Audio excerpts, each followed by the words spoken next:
मां विष्णुपादाय कृष्णकृष्णाय भूतले श्रीमते भक्तिवेदांत स्वामिनिति नामिने नमस्ते सरस्वती देवी गौरवाणी प्रचारिणे निर्विशेष शून्यवादी पाश्चात्य देशतारिणे जय श्री कृष्ण चैतन्य प्रभु नित्यानंद श्री अद्वैत गदाधर श्रीवासादि गौर भक्तवृंद हरे कृष्णा कृष्ण कृष्णा हरे हरे हरे राम राम राम राम हरे हरे हरे कृष्णा कृष्ण कृष्णा हरे हरे हरे राम राम राम हरे हरे हरे कृष्णा कृष्ण कृष्णा हरे हरे हरे राम राम राम हरे हरे हरे कृष्णा। हरे कृष्ण। सबसे पहले आप सब लोगों का बहुत धन्यवाद, जो भी भक्त यहाँ पे एकत्रित हुए हैं और जो आगे एकत्रित होंगे। तो मैं आप सब लोगों का बहुत शुक्रगुजार हूँ कि आप लोगों ने अपने जीवन का बहुत बड़ा डिसीजन लिया है श्रीमद् भागवत महापुराण, जो कि केवल पुराण नहीं है बल्कि महापुराण है, उसका आश्रय लेने का आपने एक बहुत बड़ा फैसला ले लिया है। तो इससे मुझे काफी खुशी हो रही है। और एक एक करके आप लोग बताइए कि आप लोग भागवत से क्या प्राप्त करना चाहेंगे, श्रीमद् भागवत का पठन और अध्ययन से। यस, हीरालाल प्रजापति प्रभु, अब बोल सकते। हरे कृष्णा प्रभु जी, दंडवत प्रणाम। दंडवत प्रणाम। सभी भक्तों को दंडवत प्रणाम। प्रभु जी, भागवत से हमको ये ज्ञान मिलेगा कि हमारा जीवन सुधरे और उससे प्रभुपाद जी की जो परंपरा को आगे बढ़ा करके प्रचार कर सके और हम सबको भगवत धाम ले जा सके और भगवत भक्ति प्राप्त करके वृंदावन यात्रा आप जैसे भक्तों हमको लेके जावे और हमारा उद्धार करे, गुरुजनों की सेवा कर सके, भक्तों की सेवा कर सके। यही हमें भक्तों से आशीर्वाद चाहिए। Okay, Hare Krishna, thank you. Hare Krishna. Hiralal Prajapati प्रभु हमारे बहुत ही सिंसियर डिवोटी हैं, भक्ति शास्त्री बैच के। Thank you, Hare Krishna. अच्छा, हरे कृष्ण। यस, सर्वमंगल प्रभु बोलिए आप। मुझे भगवत का श्रवण और कीर्तन और प्रचार के लिए ही तो हम लोग भगवत प्रभुपाद जी का जो मिशन का जो उद्देश्य है, सब पढ़ाने का और प्रचार भी करने का से और खुद को भक्ति में आगे बढ़ाने के लिए भक्ति वैभव जो है शास्त्री ये सब क्लास प्रभुपाद में चालू करके गया, इसे में आगे बढ़ने के लिए और प्रचार के लिए, इसके लिए। Thank you, Hare Hare Hare Krishna. यहाँ पे मोटोरोला वन एक्शन मुझे नाम नहीं दिख रहा इसलिए। हरे कृष्णा प्रभु जी, आपका रमेश जी, आवाज आ रही है प्रभु जी मेरी? यस, आ रही है, थोड़ी टूट टूट के, लेकिन आ रही है, आ रही है, आ रही है, आ रही है।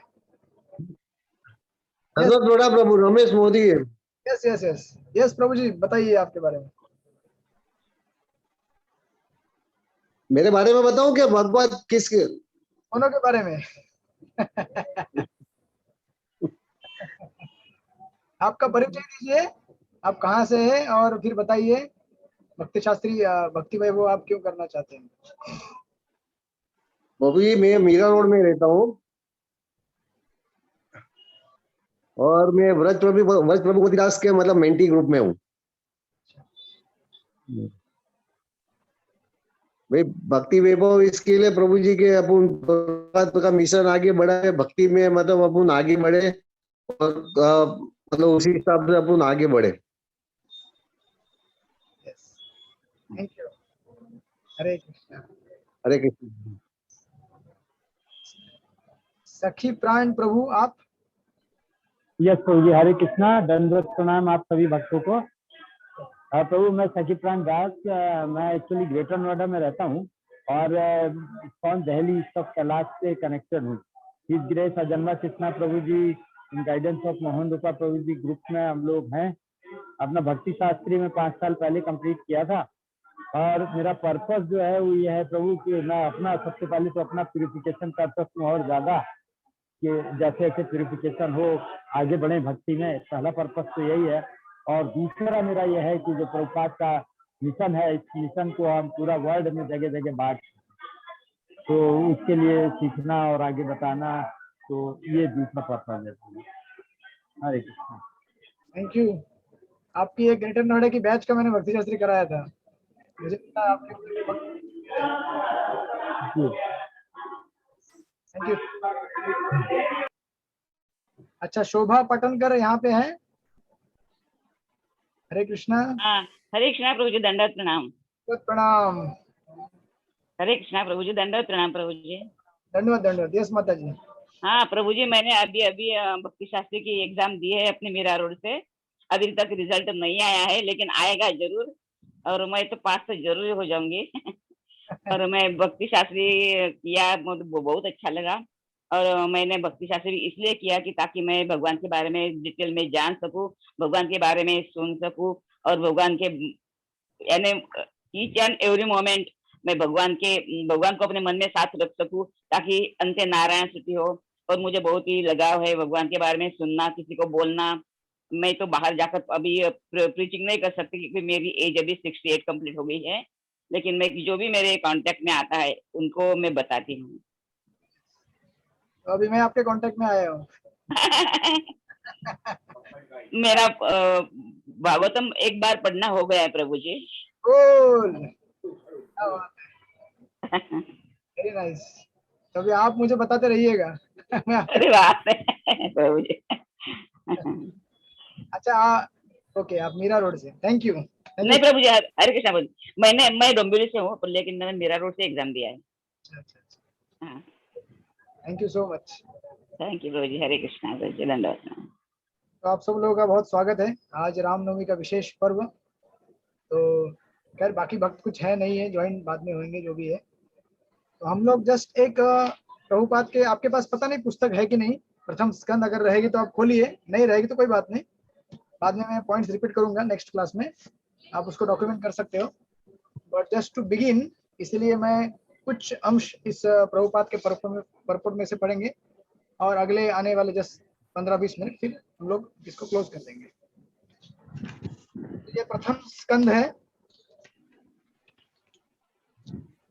और प्रथम स्कंद शुरुआत से पहले हम लोग प्रभुपाद का तो अमुख है दिया हुआ, जैसे हमने, आपको रहेगा याद, जब हमने भगवत गीता किया था यहाँ भक्ति शास्त्री मीरा रोड में, तो हम लोगों ने उसका अमुख भी किया था, प्रस्तावना किया था, और उसमें से कुछ पॉइंट्स हमने चुने थे। सिमिलरली प्रभुपाद का सबसे जो हार्ड वर्क जिसपे किया है प्रभुपाद ने, वो है श्रीमद् भागवतम।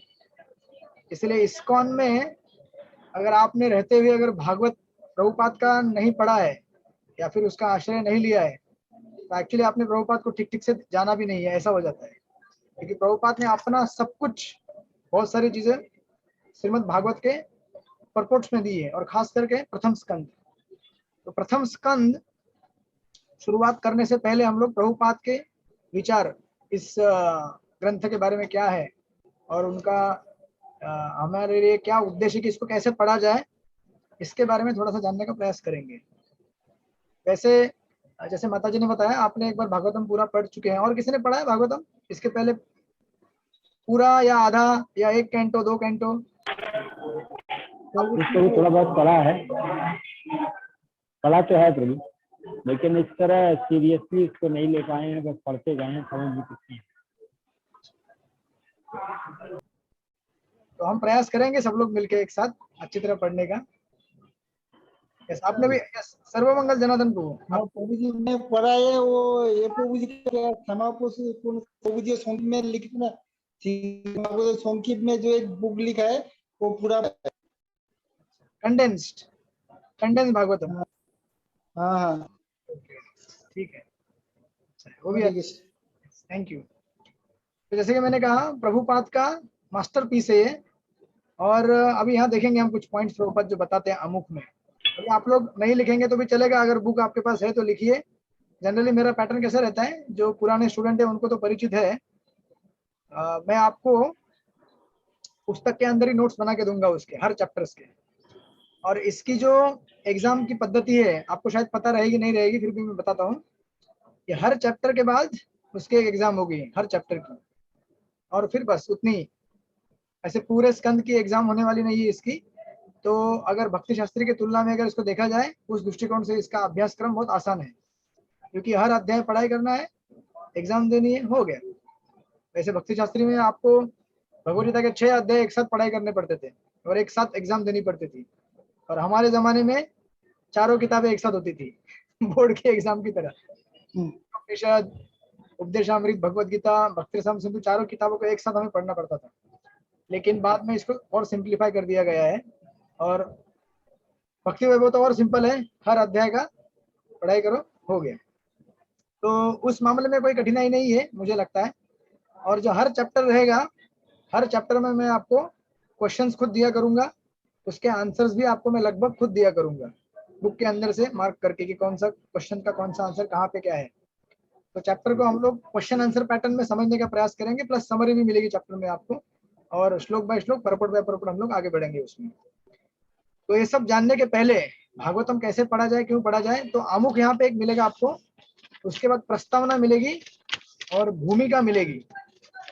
ये तीनों हम लोग कवर करेंगे। भूमिका सबसे बड़ा है, भूमिका में श्री चैतन्य महाप्रभु का पूर्ण जीवन चरित्र दिया गया है, और श्री चैतन्य महाप्रभु का जीवन चरित्र बतलाकर प्रभुपाद ये कहना चाहते हैं कि श्रीमद् भागवत को पढ़ने की विधि गुरु शिष्य परंपरा का आशीर्वाद लेके ही की जाती है, ये कहना है। बिना गुरु शिष्य परंपरा के आशीर्वाद से हम लोग श्रीमद् भागवत जैसे महान ग्रंथ को पढ़ना तो दूर छोड़िए, उसको टच करना, स्पर्श करना भी हमारे लिए संभव नहीं रहेगा। हालांकि हम लोग इसके पहले, इस्कॉन में आने के पहले कई बार ऐसे कई भागवत सप्ताह में गए होंगे, कथाओं में बैठे होंगे, अच्छी बात है। लेकिन भागवत अगर हमें अपने हृदय के अंदर उतारना है और अपने जीवन में उतारना है प्रैक्टिकली, तो हमको गुरु शिष्य परंपरा और वैष्णव के आशीर्वाद से ही उसे प्राप्त करना होगा, अदरवाइज वो मिलेगा नहीं। इसलिए आप देखेंगे नरोत्तम दास ठाकुर कई बार कहते हैं, छाड़िए वैष्णव सेवा निस्तार पाए छे केवल। वैष्णव की सेवा किए बगैर हम भागवत को ग्रहण नहीं कर सकते। तो इसीलिए प्रभुपाद के ये 3 सेक्शन हम लोग कवर करेंगे, आमुख, प्रस्तावना और भूमिका। तो आज आमुख को कुछ पॉइंट्स टच करते हैं। सबसे पहले प्रभुपाद, अगर आप देखेंगे आमुख में, इस आमुख में टोटल 4 पॉइंट्स दिए हुए हैं। आपके पास बुक नहीं है तो कोई प्रॉब्लम नहीं, अगर है तो आप उसको मार्क कीजिए, नहीं तो अगले लेक्चर में मैं रिपीट कर ही दूंगा। जस्ट मैं आपको यहाँ से एक एक पॉइंट बताते जाता हूँ। तो इन 4 पॉइंट्स में सबसे पहला पॉइंट प्रभुपाद देते हैं कि वर्तमान समाज में श्रीमद् भागवत की आवश्यकता क्यों है। क्योंकि देखिए, कोई भी ग्रंथ, कोई भी पुस्तक या कोई भी क्रिया, कोई भी एक्टिविटी हम लोग जो शुरुआत करते हैं, उसको शुरुआत करने के पहले उसके पीछे कुछ पर्पज होता है, कुछ उद्देश्य होता है। बिना किसी उद्देश्य के हम उस वस्तु को या उस क्रिया को नहीं करते, राइट। जैसे आप लोगों ने बताया यहाँ पे कि हमें प्रचार करना है, हमें भगवान के बारे में ज्यादा जानना है, भगवान की भक्ति ठीक ठीक से करनी है, और प्रभुपाद के तात्पर्य को समझना है, राइट। तो ये आपका अंडरस्टैंडिंग था, जो कि एक्सेप्टेड है फुल्ली। अब यहाँ पे प्रभुपाद अपना अंडरस्टैंडिंग दे रहे हैं कि भागवत की आवश्यकता क्यों है। तो ऑफकोर्स ये पहले पैराग्राफ का पहला पॉइंट है, ये पहले 3-4 पैराग्राफ्स का। तो प्रभुपाद उसमें सबसे पहला एक चीज बताते हैं कि हमें आज जो सोसाइटी है, अगर आप देखेंगे आज इतना ग्लोबलाइजेशन हुआ है, दुनिया इतनी करीब आई हुई है, लेकिन एक्चुअली हम लोग करीब आए हैं क्या? नहीं आ रहे, हम लोग दूर ही जा रहे हैं हम लोग सोच रहे हैं कि हम लोग करीब आ गए। जैसे अभी ये जूम मीटिंग हो रहा है, आपको हम लोग तो करीब आए हैं बिकॉज ऑफ भागवत, प्रभुपाद की कृपा से करीब आए हैं। लेकिन दुनिया में ऐसे कितने सारे संस्थान हैं और ऐसे कितनी सारी गतिविधियां हो रही हैं, ग्लोबलाइजेशन हुआ है, लोगों को लगता है कि हम लोग पास में आए हैं, लेकिन एक्चुअली हम लोग पास में नहीं आए हैं, दूर हो रहे हैं। और हम लोग, और लोग सोच रहे हैं कि हम लोग पास में आकर एकता बना रहे हैं समाज में। लोग सोच रहे हैं कि हम सब एक हैं, लेकिन एक्चुअली समाज में ये नहीं हो रहा है। अगर एकता होती तो आजकल जो लड़ाई चल रही है, आप देख रहे हैं यहाँ पे यूरोप में लड़ाइयाँ चल रही हैं, या फिर हमारे आसपास पड़ोस के देशों में बहुत उथल पुथल चल रही है। तो दुनिया में एकता या फिर स्थिरता बिल्कुल नहीं है। क्योंकि लोग समझ रहे हैं कि हम लोग पास में आ रहे हैं, लेकिन वास्तविक हम लोग पास में नहीं आ रहे हैं। तो प्रभुपाद के कुछ मैं लाइंस पढ़ूंगा प्रॉपर्ट्स के। प्रभुपाद लिखते हैं कि हमें मानव समाज की वर्तमान आवश्यकता का ज्ञान अवश्य होना चाहिए। मानव समाज की आवश्यकता क्या है प्रभुपाद बता रहे हैं, और यह आवश्यकता क्या है? मानव समाज अब किसी देश विशेष या जाति विशेष की भौगोलिक सीमाओं से बंधा नहीं है। करेक्ट, नहीं बंधा है। आज हम अमेरिका में बैठ के या रशिया में या यूरोप में कहीं बैठ के एक दूसरे से, अभी कुछ लोग यहाँ से दिल्ली से हैं, हम लोग दिल्ली से भी कनेक्ट हो रहे हैं, कुछ लोग बॉम्बे से कनेक्ट हो रहे हैं, कहीं से भी कनेक्ट हो सकते हैं। तो हम लोग भौगोलिक सीमाओं से बंधे हुए नहीं है, राइट। लेकिन इतना कनेक्टिविटी हमने लाने के बावजूद भी हम लोग कनेक्टेड नहीं है। We are connected yet disconnected. तो उसके पूछे इसके पीछे क्या कारण है, उसका प्रभुपाद विश्लेषण इस परपोर्ट में करते हैं। बेसिकली 1, 2, 3 और 4 पहले जो पैराग्राफ है इसमें विश्लेषण कर रहे हैं। और प्रभुपाद लिखते हैं कि आजकल दुनिया, और दुनिया तो ठीक है, लेकिन हमारे इंडिविजुअल लेवल पे भी, पारिवारिक लेवल पे या फिर सामाजिक लेवल पे छोटी छोटी बातों पे झगड़े हो रहे हैं ना। छोटी छोटी बातों पे थोड़ा सा कुछ कोई बोल देता है, तुरंत हम लोग झगड़ा कर लेते हैं, या फिर हमारे आसपास पड़ोस में। ऐसा करते करते करते वो ग्लोबल लेवल पे पहुंच गया है। तो एक्चुअली प्रभुपाद के जो परपोर्ट्स हैं वो आज के टाइम में इतने रिलेवेंट है।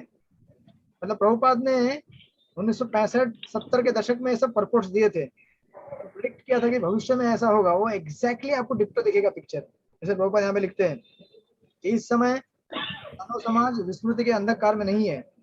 इसने समग्र विश्व में भौतिक सुविधाओं, शिक्षा तथा आर्थिक विकास के क्षेत्र में तेजी से प्रगति की है ना। इतना बड़ा टेक्नोलॉजी हमने कभी इमेजिन नहीं किया था आज से 15 साल पहले, 10 साल पहले नहीं किया था ना। हम लोग कहाँ से एक साथ जूम क्लास में बैठेंगे और क्लास करेंगे, नहीं किसी ने सोचा था। आज रामनवमी था तो फिर आप लोग बोलते थे अरे मैं यहाँ मंदिर में हूँ, मैं वहाँ फेस्टिवल, यहाँ पे बस में बैठा है, कोई ट्रेन में बैठा है, लेकिन हम लोग कनेक्टेड हैं। तो ये सब विकास हुआ है। लेकिन प्रभुपाद लिखते हैं किंतु इस समाज के विराट वपुई में कहीं ना कहीं कुछ चुभन है, जिससे छोटी छोटी बातों पर भी व्यापक रूप से झगड़े होते रहते हैं। बराबर।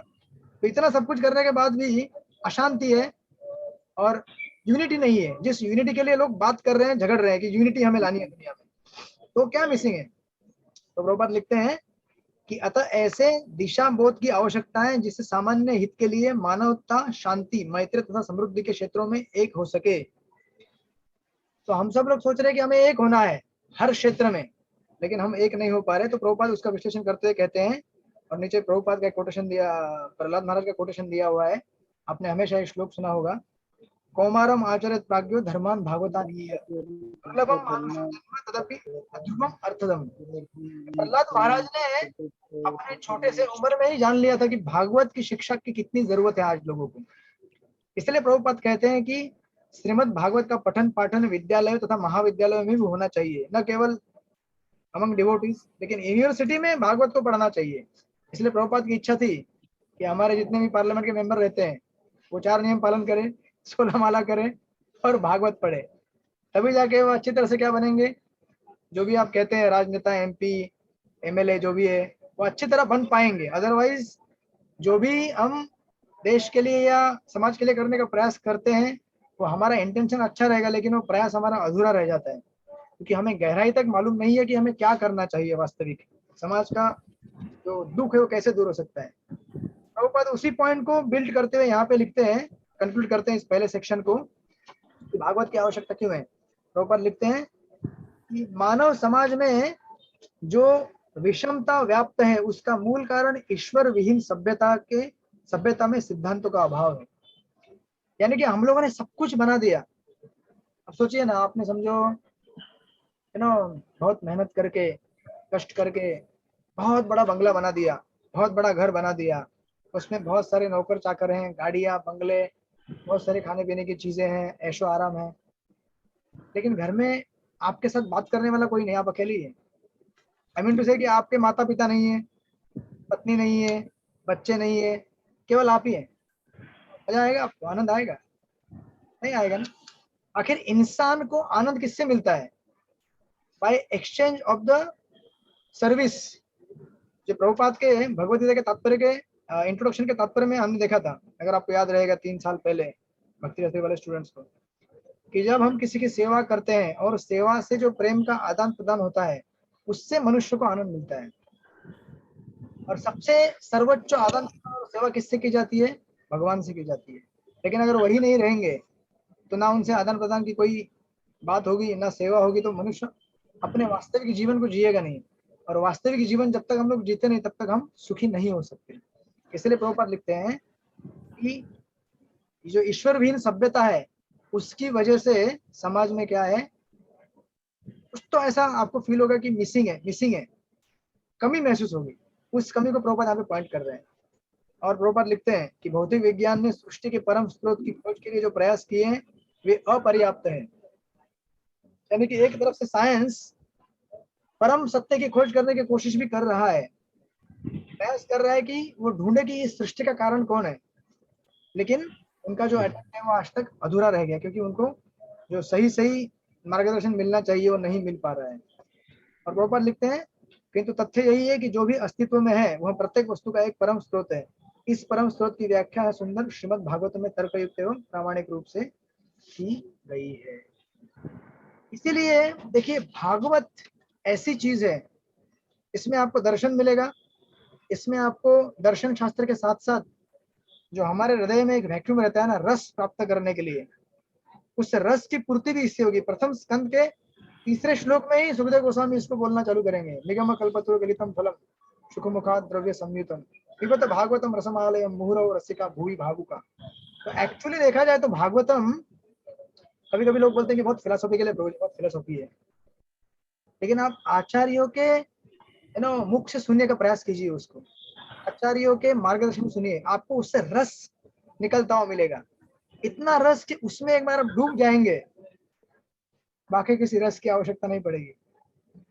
प्रभुपाद, कई बार आपको ऐसा लगेगा कि अरे जब हमने भगवत गीता पढ़ रहे थे तो भगवत गीता पढ़ते वक्त यही कहा गया था कि भगवत गीता पढ़ने से सब कुछ आपको समझ में आएगा, भगवत गीता ही सारे वेदों का सार है, भगवत गीता में सब कुछ समाया हुआ है।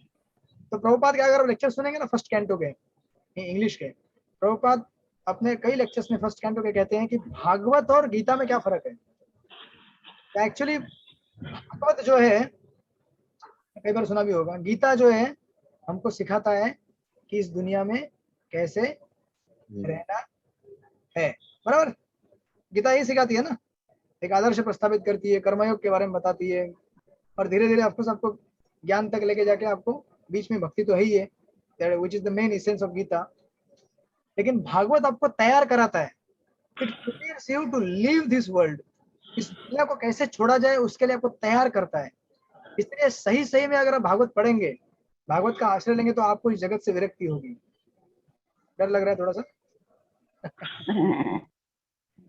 भागवत अगर सही पढ़ेंगे, सही मार्गदर्शन में सुनेंगे इसको आचार्यों की कृपा से, आपको विरक्ति आनी ही है, गारंटीड। तो फिर आप बोलेंगे फिर गीता पढ़ने के बाद भी भागवत पढ़ने की आवश्यकता क्यों पड़ी? तो प्रभुपाद कहते हैं कि एक्चुअली व्यासदेव ने जब महाभारत लिखा तो महाभारत में व्यासदेव ने क्या दिया था? भगवत गीता दिया था ना। हाँ। लेकिन प्रभुपाद कहते हैं कि महाभारत में गीता और विष्णु सहस्त्रनाम या फिर जो लास्ट का पार्ट है हरिवंश, उस कुछ सेक्शन को छोड़ के बाकी सब सेक्शन क्या है? पॉलिटिक्स, कंप्लीट पॉलिटिक्स, डिप्लोमेसी, ये वो सब प्रभुपाद अपने अंदाज में बताते हैं। तो कहते हैं कि इससे किसी के भी संतुष्ट नहीं होगी। इसलिए देखिए भागवत के प्रथम स्कंद में श्रील नारद मुनि व्यासदेव को बहुत गाली देते हैं, तो तुमने क्या किया? तुमने सोच रहे हो कि वेद लिखे, बाकी से पुराण लिखे, तुमने महाभारत लिखा, कुछ फायदा नहीं होगा इससे। क्योंकि अखिल मानव जाति का अगर उद्धार करना होगा तो आपको ऐसे शास्त्र को लिखना है जिसमें एक्सक्लूसिव भगवान का ग्लोरिफिकेशन किया गया है। इसलिए प्रभुपाद एक सिंपल एक हिंट देते हैं, कहते हैं कि little of god is not enough. Mahabharat आपने लिखा लेकिन उसमें गीता में केवल थोड़ा सा ही पता है भगवान के बारे में, बराबर ना। अब हालांकि हम लोग जब गीता पढ़ते हैं तो हम लोग डिटेल में पढ़ते हैं, इसलिए हमको ज्यादा मिला है वो प्रभुपाद की कृपा से। लेकिन वास्तव में देखा जाए अगर कोई महाभारत पढ़ने वाला व्यक्ति है तो उसको गीता कितना सही है, उसमें अथांग 1 लाख के ऊपर जो श्लोक है भागवत के महाभारत के, उसमें केवल 700 श्लोक गीता के लिए है।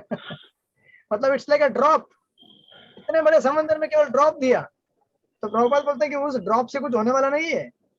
आपको क्या चाहिए? एक्सक्लूसिव ग्लोरिफिकेशन चाहिए भगवान का। इसलिए कहते हैं कि little of god is not enough. That's why Narad मुनि व्यासदेव को कहते हैं कि आपको संतुष्टि नहीं हो रही है इतना सब कुछ लिखने के बाद भी, क्योंकि आपने भगवान का एक्सक्लूसिव ग्लोरिफिकेशन नहीं किया है।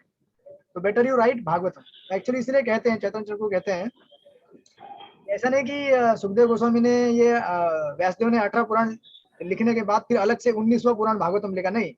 18 पुराण लिख चुके थे वो, भागवत पुराण में लिख चुके थे, लेकिन फिर उन्होंने भागवत को क्या किया? एडिट किया। एडिट करके उसको बाद में एक्सक्लूसिव भगवान का ग्लोरिफिकेशन उसमें ऐड किया। एंड दैट्स व्हाई गीता के बाद अगर सही में आपको अगर भगवान का और भगवत्ता जानना है और भागवत के रस को, जो आपने गीता में सुने होंगे श्लोक, जैसे भगवान गीता में बोलते हैं नमे भक्त प्रणश्यति क्षिप्रम भवति धर्मात्मा श्वास शांति विगच्छति कौन्ते जाने नमे भक्त प्रणश्यति, कि मेरे भक्त का नाश नहीं होगा। तो इसका उदाहरण आपको भागवत में कहाँ मिलेगा बताइए? मेरे भक्त का विनाश नहीं होता, कहाँ मिलेगा? कोई भी उदाहरण?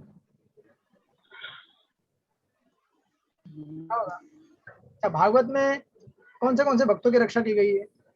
किसी भी भक्त का उदाहरण बताइए। महाराज हो गया, आपने उत्तर दे दिए। प्रहलाद महाराज, गोल महाराज, चित्रकेतु, गजेंद्र गजेंद्र यस। परीक्षित महाराज उनके गर्भ में ही रक्षा किया था जब वो गर्भ में थे, परीक्षित महाराज। तो गीता में भगवान ने कोड वर्ड में स्टेटमेंट दे दी है कि मैं ये करता हूं, लेकिन उसके लिए एग्जाम्पल भी चाहिए ना भैया आपको। अच्छा, आप भक्ति शास्त्री या फिर भक्ति वैभव सब कोर्सेज क्यों करते हैं? क्योंकि आपने देखा है कि किसी और ने करके उसको लाभ हुआ, उससे एग्जाम्पल है ना आपके पास। आप देखते हैं कि ये भक्त भागवतम पढ़ता है, सुनता है, तो उससे बहुत लाभ होता है। जब हम एग्जाम्पल देखते हैं तब आपको इंस्पिरेशन आता है कि उसको फॉलो करें। तो सिमिलरली भगवत गीता आपने पढ़ लिया, आपने जान लिया, तत्व विचार समझ लिया, भगवान क्या है, जीव कौन है, काल, प्रकृति, ईश्वर, सब कुछ आपने जान लिया, लेकिन अभी उसको प्रैक्टिस में अगर लाना है तो हमें भक्तों के जीवन का उदाहरण चाहिए। तो भगवान गीता में बोलते हैं मात्रा स्पर्शस्तु कौन्तेय शीतोष्ण सुख दुखदा आगम अपायनो अनित्य स्थाम तितिक्षो भारत, कि हमें सुख एकदम सम रहना चाहिए। तो आप बोलेंगे फिर कैसे रहेंगे? तो भागवत में जाइए, चित्रकेतु महाराज का उदाहरण मिलेगा आपको। चित्रकेतु महाराज जब एकदम गरीब थे, मतलब किस एंगल में, कोई संतान नहीं थी, तो उनको भी संतान मिल गई। मतलब पहले गरीब थे, फिर अमीर हो गए, फिर उन्होंने बोला कि अभी हमको क्या करना है, भगवान की भक्ति करना है। तो विद्याधर लोगों के साथ भगवान शंकरशन का भक्ति कर रहे थे, लेकिन अचानक पार्वती का अपराध कर दिया, फिर नीचे गिर गए। कितना उतार चढ़ा देखिए, ऊपर गए, नीचे आए, फिर ऊपर गए, फिर नीचे आए। लेकिन बाद में जब वृत्रासुर बने तब समझ गए क्या डायरेक्ट भगवान की भक्ति नहीं करनी चाहिए, भगवान की भक्ति भगवान के भक्तों के साथ करनी चाहिए। फिर जब वृत्रासुर के रूप में आए तो बोले तो मुझे क्या चाहिए? आपके भक्तों का संग चाहिए। भगवान डायरेक्ट आपकी भक्ति बहुत डेंजर है। तो दैट्स व्हाई ये सब आपको मिलेगा भागवत में पढ़ने को, देखने को, सुनने को। तो समथिंग ऐसे ही कुछ पॉइंट्स आएंगे यहाँ पे आगे वन बाय वन। आज हम यहीं पे रुक जाएंगे क्योंकि आप लोग थके हुए भी हैं, और बाकी भक्ति का भी हम इंतजार करेंगे। इसका शेड्यूल मैं आपको पहले दे चुका हूँ संडे का, इसके ऊपर और हम लोग विचार विमर्श करेंगे कैसे करना है, कैसे नहीं करना है संडे, या फिर आपको जैसे भी लगेगा, और डिपेंडिंग ऑन द कितने ऑडियंस हमारे पास रहेंगे उसके हिसाब से फिर ये भी सोचा जा सकता है कि ऑफलाइन करेंगे, ऑनलाइन करेंगे, कैसे। यस रवि प्रभु। तो I think Ravi Prabhu you join little late, just give your introduction to all the devotees and the reason why you want to join Bhakti Vaibhav. Actually temple में से लेट हो गया आते आते, और टेम्पल मीरा रोड में है, मैं दहीसर में रहता हूँ, तो ट्रैफिक वगैरह चेक ना था।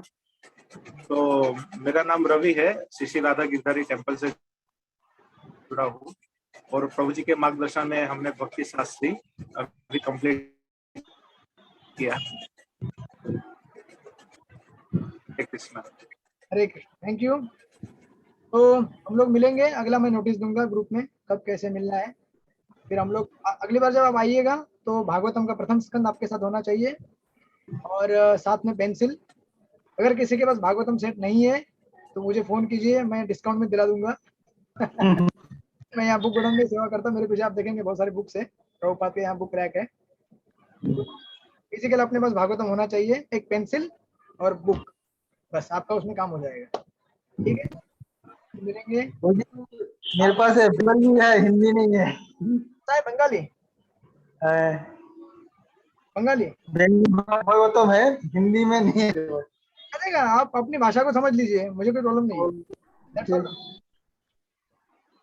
ओके, श्रीमद् भागवत महापुराण की जय। दीक्षित महाराज सुखदेव गोस्वामी की की जय। कृपा सिंधुभ्यो च पतितानां संत कोटि वैष्णव वृंद की जय। प्रभु राम की जय। भगवान राम से प्रार्थना कीजिए कि अपना एक कोर्स अच्छी तरह चले और भागवत ज्यादा से ज्यादा हमारे अंदर सिस्टम।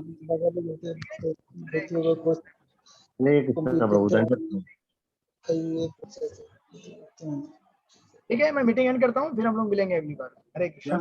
हरे कृष्ण।